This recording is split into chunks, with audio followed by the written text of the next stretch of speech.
I welcome you all in my YouTube channel and Allen's key note का जो हम लोगों का सीरीज चल रहा है फ्रॉम ए टू जेड। उसमें आज की जो मेडिसिन है हम लोगों के डिस्कशन की, तो that is argentum nitricum. This is very very useful medicine in your practical as well as in your theoretical papers also. Means if you are preparing for any entrance exam, so several question has been asked from this medicine. Practically भी इसमें बहुत अच्छे अच्छे symptom है जो कि अक्सर आपको अपनी क्लिनिक पे देखने को मिलेंगे। तो let's start argentum nitricum from Allen's key note.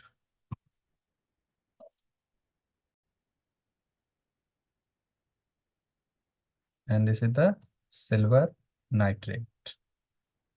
acute or chronic diseases from unusual or long continued mental exertion. This is very very important symptom of this medicine कि acute या chronic disease पेशेंट को हो सकती है from long and unusual mental exertion। मतलब patient लगातार कोई mental exertion वाले वर्क में है। जैसे मान लीजिए किसी का एग्जाम आता है, एग्जाम में 12 12 घंटे 14 14 18 18 घंटे वो लगातार पढ़ रहा, और ऐसा कुछ दिन के लिए नहीं हो रहा, बहुत एक लंबे समय तक के लिए चल रहा, तो long continued mental exertion is very very important.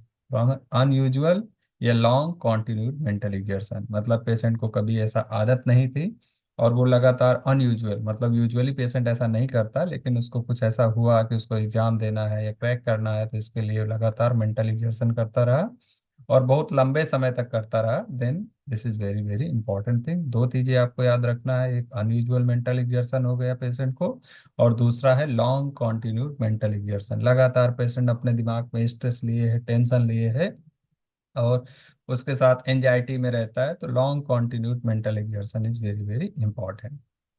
Always think of argentum nitricum on seeing a withered dried up old looking patient. ठीक है, तो ये जो पिक्चर है बहुत अच्छे से डिपिक्ट कर रही है इसको, इसके जो कॉन्स्टिट्यूशन है अर्जेंटम नाइट्रिकम के। एलेंस कहते हैं कि always think of argentum nitricum, हमेशा अर्जेंटम नाइट्रिकम के बारे में सोचिए जब भी आप इस तरह से एकदम मुरझाया कुम्हलाया हुआ या बूढ़े जैसा आदमी दिखे आपको। ठीक है, ओल्ड लुकिंग पेशेंट हो सकता है इनकी उम्र अभी 25 साल 30 साल हो, बट देखने में ऐसा लगेगा जैसे 40 साल के हो गए, 50 साल के हो गए, 60 साल के हो गए, इस टाइप का।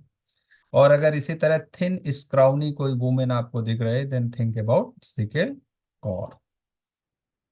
Emaciation, it's very very important symptom. Emaciation है progressing every year and most mark in lower extremity. अब इसमें दो चीजें इंपॉर्टेंट आपको दिखी यहाँ पे कि इमेसिएशन प्रोग्रेस हो रहा है एवरी ईयर। कैसे इसको समझेंगे, जैसे मान लीजिए कोई पेशेंट है, आप उसको अभी देखे, कुछ दिन बाद एक साल अगली साल फिर आपसे उससे मुलाकात हुई, अरे वो तो और दुबला हो गया। ठीक है, आपने उससे कहा अरे बड़ा दुबला हो गया, आप क्या बात है, अरे कुछ नहीं ऐसे बस थोड़ा सा बीमारी है इस वजह से। फिर अगली साल देखे तो और ज्यादा वो क्या दुबला पतला आपको मिल रहा है। मतलब एवरी ईयर उसका जो इमेसिएशन है प्रोग्रेस करता जा रहा है, या पर्सन ज्यादा से ज्यादा इमेसिएट होता जा रहा है।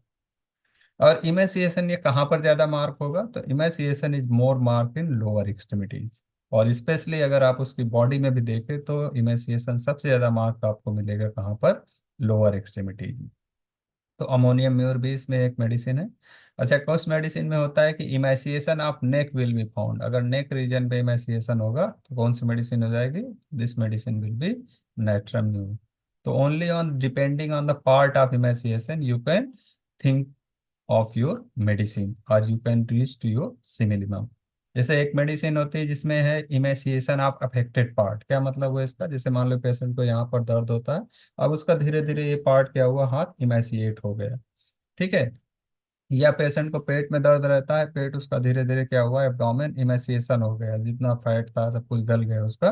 तो emaciation of affected part, affected part अगर इमेसिएट हो रहा है, देन आपको दो तीन मेडिसिन के बारे में याद रखना है। जैसे एक हो गया आर्सेनिक हो गया, ग्रेफाइटिस हो गया, और इसके बाद सिलेनियम हो गया। तो these are very important medicine. तो डिपेंडिंग ऑन इमेसिएशन किस पार्ट में हो रहा है, उससे भी आप अपनी मेडिसिन को डिफ्रेंशिएट कर सकते हैं।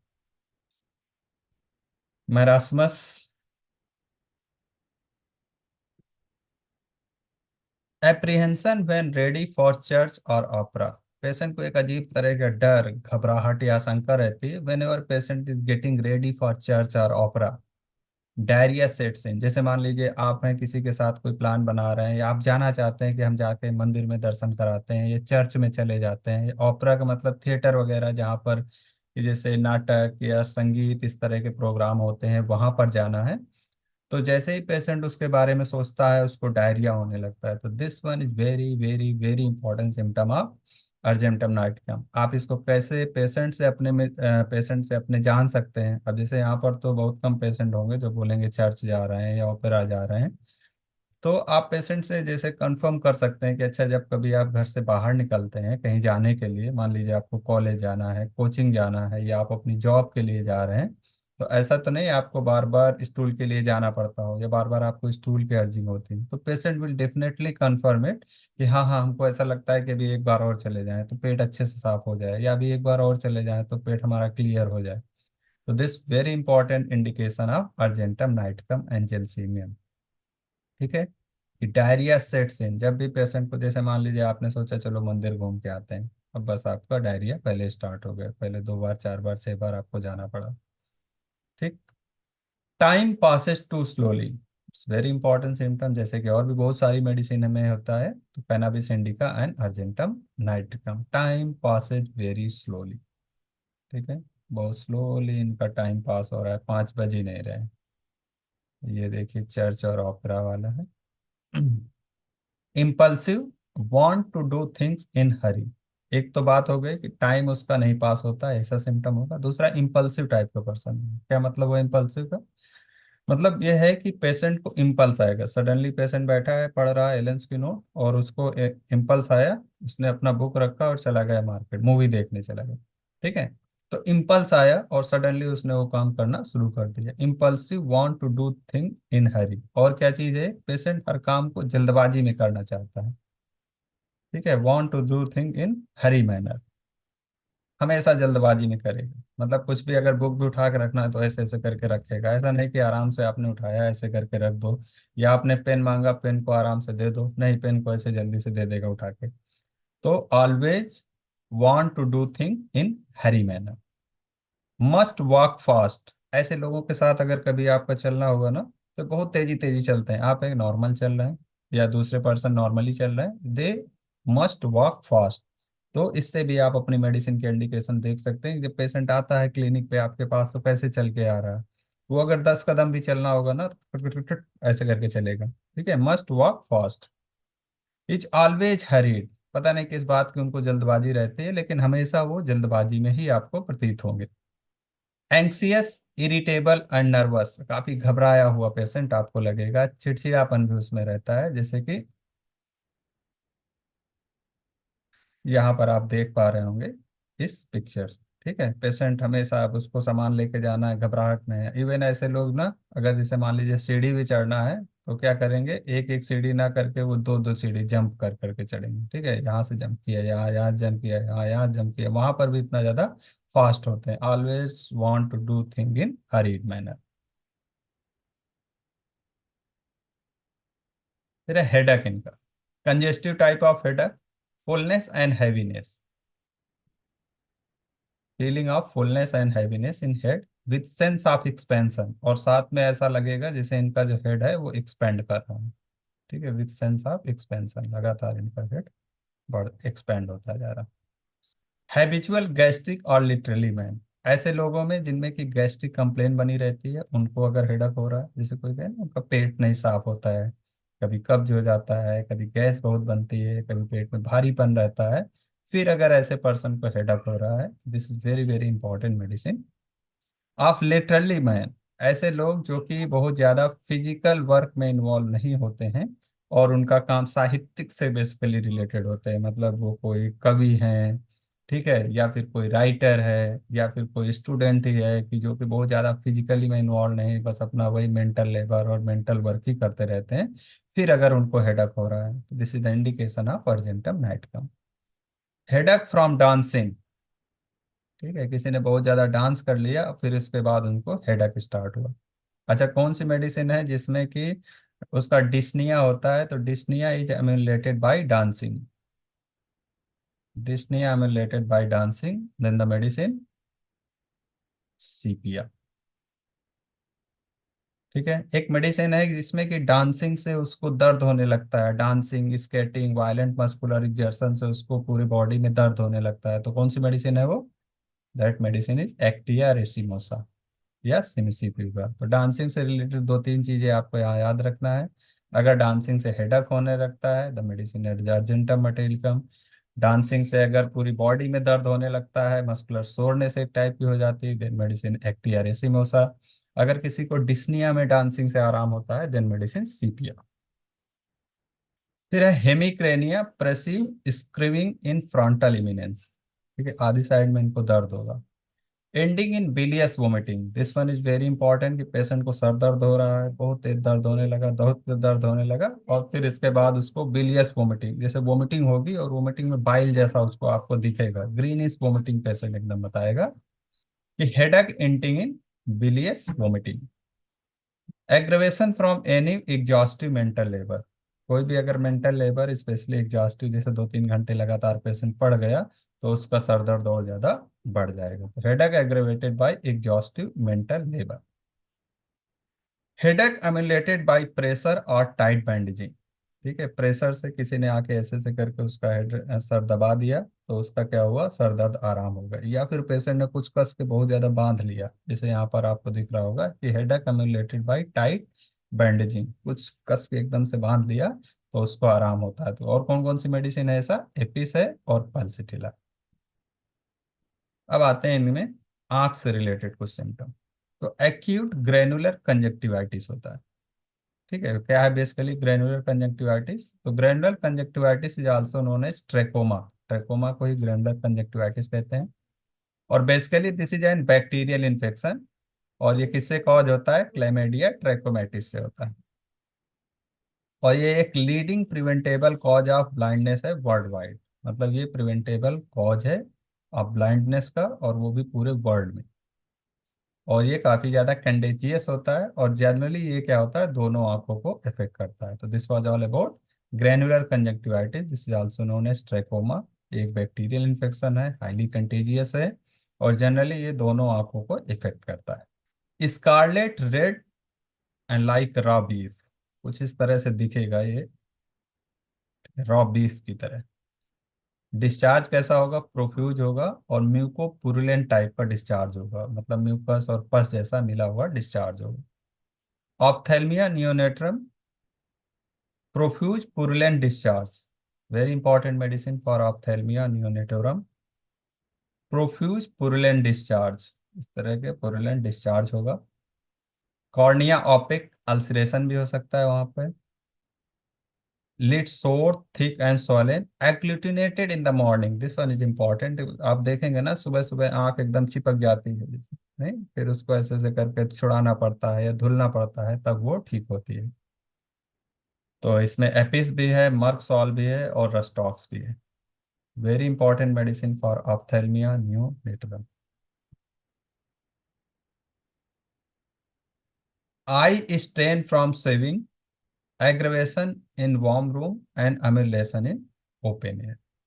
ठीक है, आंखों में एक तरह का स्ट्रेन हो जाता है, स्पेशली जैसे जो लोग कढ़ाई का काम करते हैं या सिलाई का काम करते हैं उनको। And it will aggravate from warm room, अगर पेशेंट वार्म रूम में है तो ये और ज्यादा उसका बढ़ जाएगा। और अम्यूलेशन इन ओपन एयर, तो इसमें नेट्राम्यूर भी है और रूटा भी है। Diseases due to defective accommodation.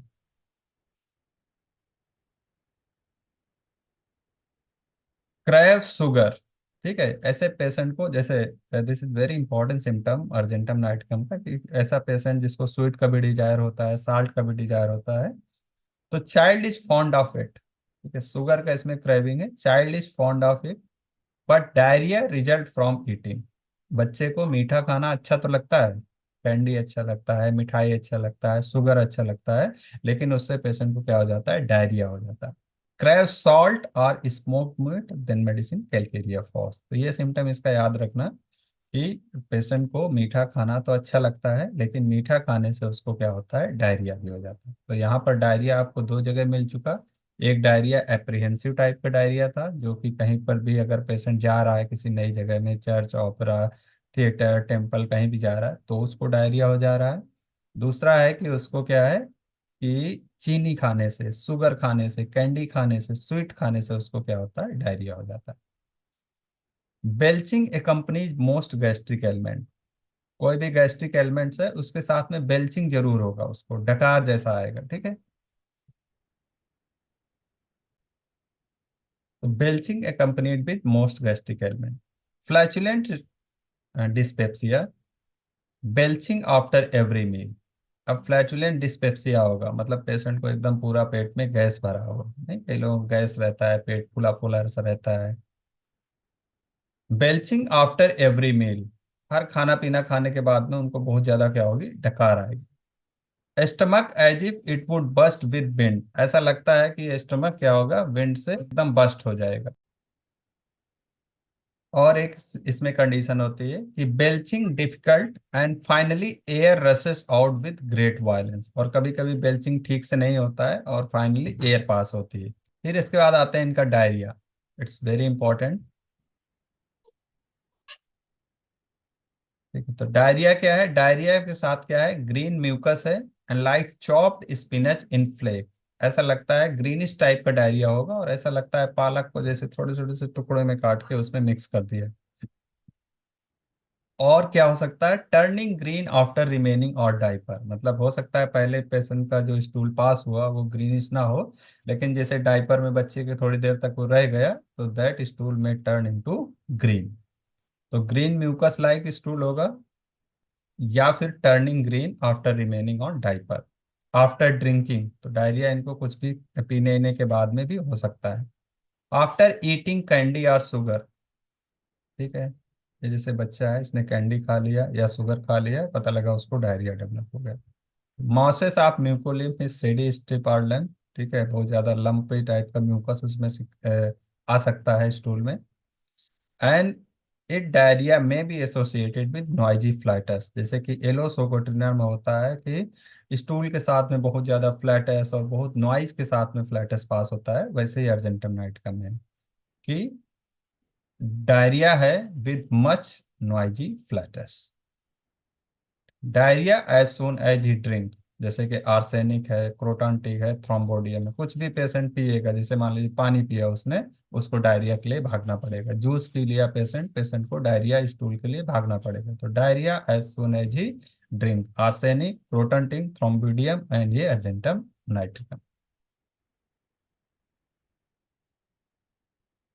Urine passes unconsciously day and night, जैसे कॉस्टिकम का सिम्टम होता है ना कि पेशेंट को पता ही नहीं चल रहा, मतलब उसको पता ही नहीं चल रहा कि उसका पैंट गीला हो गया या उसको यूरिन पास हो गई, और ऐसा दिन में भी हो सकता है और रात में भी हो सकता है। जैसे कई लोग नहीं कहते हैं कि चलो अच्छा रात में यूरिन पास हो गया, पेशेंट को पता भी नहीं चला कि उसको यूरिन के डिजायर है, यूरिन जाना है, लेकिन इनको रात में भी है, दिन में है, पेशेंट सो रहा है तब भी यूरिन पास हो गया, दिन में है तब भी उसका यूरिन पास हो जाता है unconsciously. Very very important symptom. Impotence, erection fail when coition is attempted, very important कि पेशेंट में इम्पोर्टेंसी होती है and he is not able to perform the sexual act. Erection fail when coition is attempted, तो इसमें और कौन सी medicine है, एग्नस कैस्टस है, कैलेडियम है और सेलेनियम।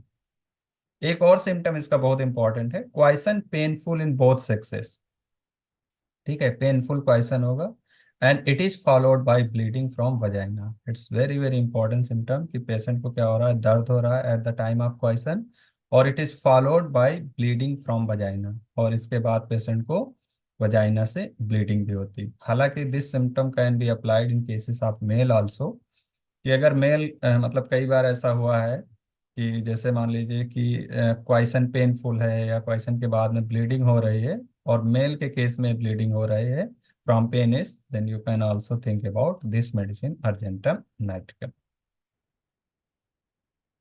ब्लीडिंग फ्रॉम वजाइना, और अगर मेल का केस है तो bleeding from penis after coition. फिर आते हैं मेट्रोरेजिया। तो मेट्रोरेजिया किसमें है, मेट्रोरेजिया इन यंग विडो, ठीक है, कोई यंग विडो है और उसको मेट्रोरेजिया हो रहा है, एक्सेसिव वजाइनल ब्लीडिंग उसको हो रही है। Metrorrhagia may be associated with sterility and it is associated with nervous erythema at change of life, जैसे कि लैकेसिस में होता है मेट्रोवेजिया। एरेथिज्म क्या होता है बेसिकली, ये एक एबनॉर्मल इरिटेबिलिटी और रिस्पॉन्सिवनेस टू स्टिमुलेशन होता है। Changes in the central nervous system result in psychological effect known as erethism, that is restlessness होगा, इरिटेबिलिटी होगा, insomnia, concentration difficulty, decreased memory and depression, sometime combination with shyness and unusual psychological vulnerability. So this was about erythema. Great longing for fresh air, fresh air इनको काफी अच्छी लगती है। And great longing for fresh air, तो इसमें माइलिनम भी है, pulsatilla भी है और सल्फर भी है। ठीक है? बहुत ज्यादा एकदम ठंडी और फ्रेश एयर की उनको क्या होती, क्रेविंग होती है। Chronic laryngitis of singer, chronic laryngitis of singer, ये मान लीजिए कोई सिंगर है या कोई बहुत ज़्यादा अपनी वॉइस का यूज करने वाले लोग हैं, तो उनको अगर लेरेंजाइटिस डेवलप होता है। फिर है हाई नोट कॉजेज कफ, जैसे पेशेंट हाई नोट में कुछ बोलना चाहेगा या कुछ गाना चाहेगा तो पेशेंट को क्या होता है, खांसी आने लगते हैं। तो इसमें एलिमिना भी है, अर्जेंटा मेटेलिकम भी है और एरम ट्रिफलम भी है। Chronic laryngitis of singer. Great weakness of lower extremities, ठीक है, जैसे आपने देखा था ना इमेसिएशन इनमें कहाँ पर हो रहा था, लोअर एक्सट्रीमिटीज में, तो बहुत ज्यादा वीकनेस है इनका लोअर एक्सट्रीमिटीज में। विथ ट्रेम्बलिंग, ठीक है, पेशेंट खड़ा भी होगा ना तो कांपेगा क्योंकि वीकनेस ऑफ लोअर एक्सट्रीमिटीज है। इमेसिएशन भी लोअर एक्सट्रीमिटीज में था इनका। Can not walk with I closed, patient से अगर कहा जाए कि आंख बंद करके थोड़ी दूर चल लो तो वो चल नहीं पाएगा, लड़खड़ा जाएगा। तो can not walk with I closed, या क्लोज करके अगर चलने की कोशिश करेंगे तो सिविल फॉल, वो चल नहीं पाएगी। और किस मेडिसिन में ऐसा है, एल्यूमिनियम में। Walk and stand unsteadily specially when he think himself unobserved, मतलब पेशेंट चलेगा या खड़ा होगा लड़खड़ाता हुआ अगर उसको लगता है कोई देख नहीं रहा। ठीक है, जैसे मान लो पेशेंट को लग रहा है कि नहीं कोई देख रहा है, तो वो हो सकता है पावर लगा के एकदम सीधा खड़ा रहे, लेकिन उसे लग रहा है कि आसपास कोई नहीं है, कोई नहीं देख रहा, तो ऐसे लड़खड़ा के और ऐसे चलेगा। मतलब वो खड़ा भी होगा तो लड़खड़ाता हुआ, चलेगा भी तो लड़खड़ाता हुआ। Specially when he think himself unobserved, और ऐसा तब जबकि उसको लगता है कोई उसको ऑब्जर्व नहीं कर रहा है। Convulsion preceded by great restlessness, अगर पेशेंट को कन्वर्जन वगैरह कुछ आना होता है तो उसके पहले बहुत ज्यादा उसको रेस्टलेसनेस होती है, बेचैनी होती है बहुत ज्यादा। This one is again very very important symptom of this medicine, sensation of splinter in throat. ठीक है, थ्रोट रीजन में पेशेंट को एक स्प्लिंटर जैसा फील होगा, जैसे नहीं कभी कभी कुछ चुभन चुभन वाली जैसी चीज हो जाती है, तो थ्रोट रीजन में एक स्प्लिंटर जैसा उसको फील होगा। स्पेशली व्हेन swallowing, जब पेशेंट कुछ भी swallow कर रहा है। और कौन सी मेडिसिन में सेंसेशन होता है, तो डॉलिकस हो गया, हिपरसल्फ हो गया, नाइट्रिक एसिड हो गया, साइलिसिया हो गया। कभी भी अगर स्प्लिंटर लाइक सेंसेशन आपको यहाँ पर फील हो रहा है, पेशेंट बोलेगा कि डॉक्टर साहब कुछ फंसा फंसा सा लगता है, या यहाँ पर कुछ दर्द होता है जब भी हम कुछ निगलते हैं, तो always think of this medicine. In or about uterus when walking on riding, and this splinter-like sensation is not only present in throat but it is also present in uterine region, especially when patient is walking or riding। ठीक है, तो उसको uterus region में भी splinter like sensation feel होगा। Chilly when uncovered, again very important symptom, yet feel smothered if wrapped up, crave fresh air. मतलब क्या है, पेशेंट के साथ बड़ी समस्या है। क्या समस्या है कि पेशेंट चिली व्हेन अनकवर्ड, अब ये कंबल या चादर नहीं ओढ़ रहे हैं तो इनको क्या है, ठंड लग रही। लेकिन जैसे मान लो कोई आया, पेरेंट्स आए और इनको चादर उड़ा दिया या कंबल उड़ा दिया, तब ये एकदम से हटा देंगे, कहेंगे हमको ये हमारा दम घुट रहा है। तो मतलब ना इनको चैन है कि उसको हटा दें और ना चैन है कि उसको ओढ़ दें, हटाने दे। जब हटा देते हैं तब इनको ठंडी लगती है, और जब ओढ़ लेते हैं तब ऐसा लगता है इनका दम घुट रहा है। तो chilly when uncovered yet feel smothered if wrapped up.